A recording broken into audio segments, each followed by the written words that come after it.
Just doing the brakes on the thumpstar build. So this is a thumpstar frame 05 with a crf70 rear swing arm.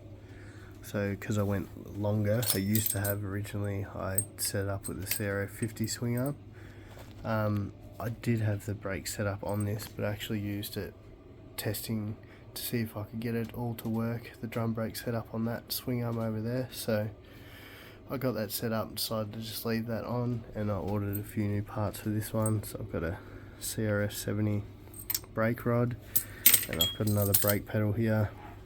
So I've just re-greased the shaft. I actually pulled it out all the way out, took the thing off the other side. So I've just greased that up because they get dirty and shitty, and you want your brake pedal to slide on that.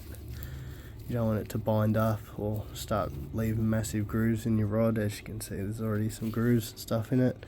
So I'll just put a chain roller on the other side again, set that up, and yeah, try the new brake rod and see how I go with the setup. So at the moment I've just set up the chain roller on this side.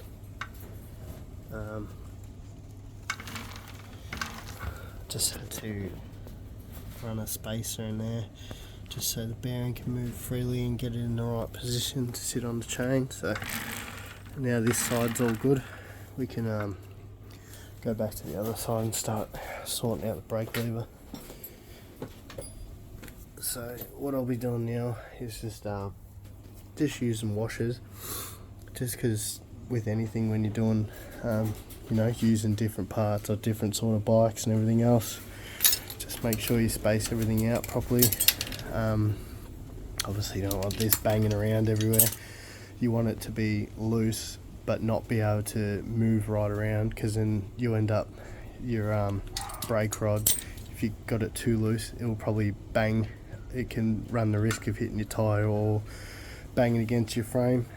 So I'll just start working on that now, work out the spacing, let's go from there.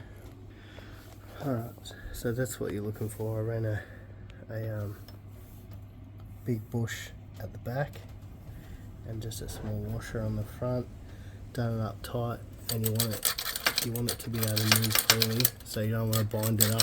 So you want nice free movement, but you don't want much side to side, so that's got barely any, and it's going to be a good position without hitting on anything for the brake rod. So I've just got to set that up, and I went out as far as possible just to make sure I can clear the bolt.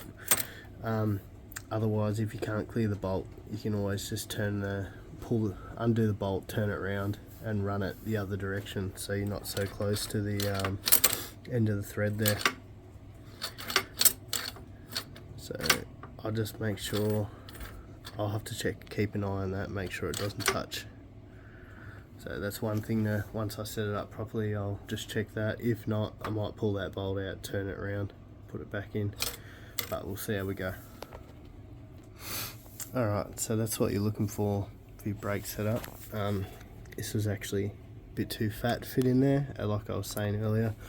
When you're using so many parts of different bikes and different styles of things that you're ordering, sometimes you gotta change things, adapt things, make it work the best you can. So luckily I had a smaller one that fits in there properly, still screws on fine.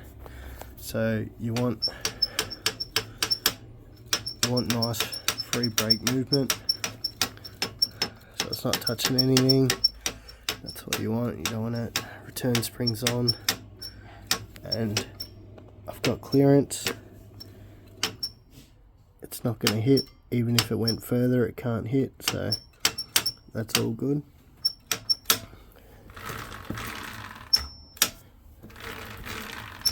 So it's working well, so that's all set up. So, and I reckon the best bet you have is space it as far out as you can.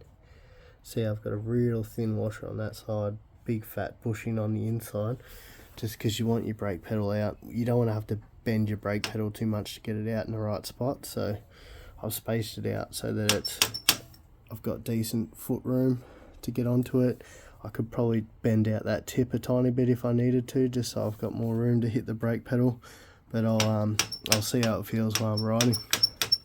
But yeah, that's the brake setup back on and done. It's worked out pretty well.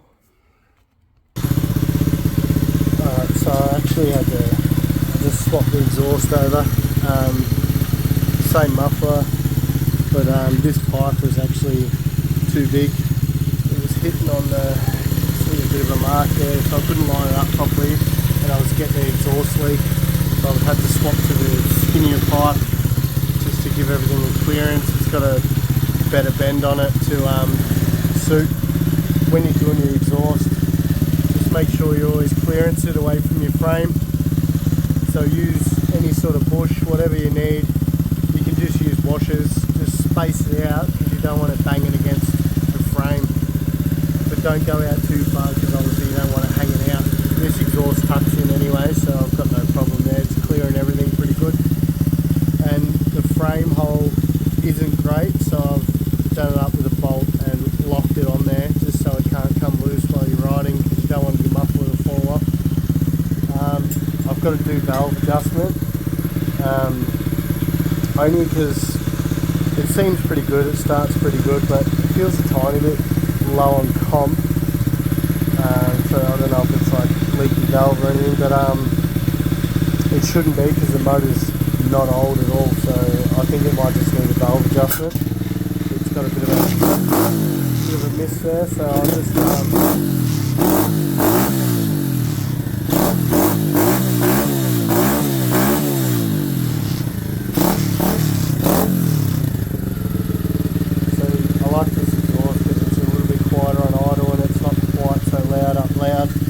up full noise.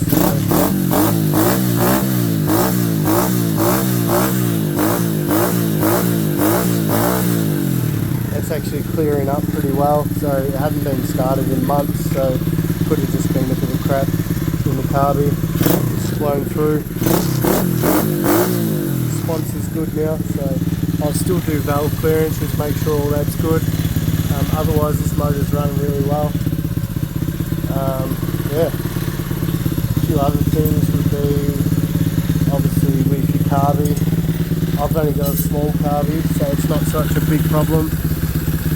As you go bigger carby, you'll need to put something under your tank to space your tank out, because a big carby will bang up here, or you'll get your throttle cable caught and it will you'll get stuck at full revs, which you definitely do not want.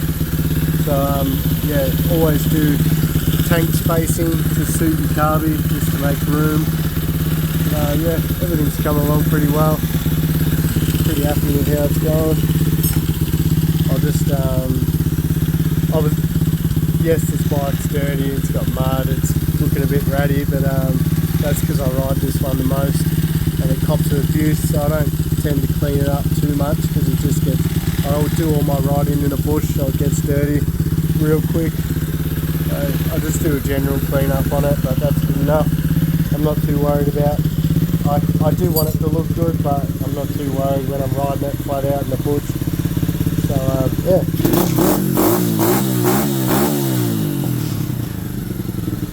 It's coming along nicely, so I'm pretty happy so far. If you've got any questions about anything, let me know. Any the way things fit, or things to do, what you can do. If you've got any ideas or you need help with anything, let me know, see if I can help. Yeah, it's coming along nicely. Pretty happy so far.